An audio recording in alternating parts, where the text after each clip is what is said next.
ప్రకాశం జిల్లా కొమరోలు మండలంలో దారుణం చోటు చేసుకుంది. ప్రేమించి పెళ్లి చేసుకున్న ఇద్దరు 8 నెలలకే మనస్పర్ధలు వచ్చి భార్య భర్త మీద యాసిడ్ దాడి చేయించే స్థాయికి చేరుకోవడంతో ఆ దాడిలో భర్త మరణించడం జరిగింది. బాధితుడి కుటుంబ సభ్యులు తెలిపిన వివరాల మేరకు కొమరోలు మండల పరిధిలోని బాదనేనిపల్లె గ్రామానికి చెందిన 26 సంవత్సరాల వర్ర నాగార్జున, అదే గ్రామానికి చెందిన ప్రసన్న ఒకరినొకరు ప్రేమించుకున్నారు.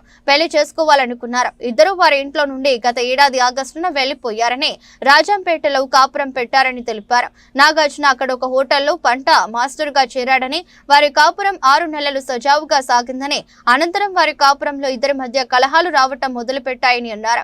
కలహాలు రోజు రోజుకు అనేక మలుపులు తిరిగాయి. చివరికి ఒకరోజు నాగార్జున రాత్రి హోటల్ నుంచి ఇంటికి వచ్చి స్నానం చేసిన తర్వాత భార్య అతనికి కూల్ డ్రింక్ ఇవ్వటం, అది తాగి మత్తులో పడిపోవటం, ఆ తర్వాత భార్య ఇతరుల సాయంతో అతనిపై యాసిడ్ చేయడం జరిగిందని, యాసిడ్ మంటకు వేడికి అతనికి స్పృహ వచ్చి కేకలు వేసినా ఎవరూ లేకపోవడంతో స్నేహితులకు ఫోన్ చేయగా వారు వచ్చి అతన్ని 108 లో కడప రిమ్స్ వైద్యశాలకు తరలించారని, అప్పటికే శరీరం అంతా భారీగా కాలిపోయిందని, పోలీసులు అతని వాంగ్మూలం కూడా తీసుకున్నారని, అక్కడి నుండి మెరుగైన వైద్యం కోసం తిరుపతికి తరలించిన విషయం తెలుసుకుని తల్లిదండ్రులు అక్కడికి చేరుకున్నారని, 10 రోజుల వైద్య పరీక్షల అనంతరం అతన్ని తమ బాదనేనిపల్లెలో ఇంటికి తీసుకువచ్చామని, 10 రోజుల కిందట ఆరోగ్యం విషమించడంతో కర్నూలు వైద్యశాల తరలించామని, అక్కడ చికిత్స పొందుతూ మృతి చెందాడని తెలిపారు. దీనిపై రాజంపేట సర్కిల్ ఇన్స్పెక్టర్ కులాయప్పను వివరణ కోరగా కేసు నమోదు చేశామని, విచారణ చేపట్టామని, నిందితులను త్వరలోనే పట్టుకుంటామని తెలిపారు.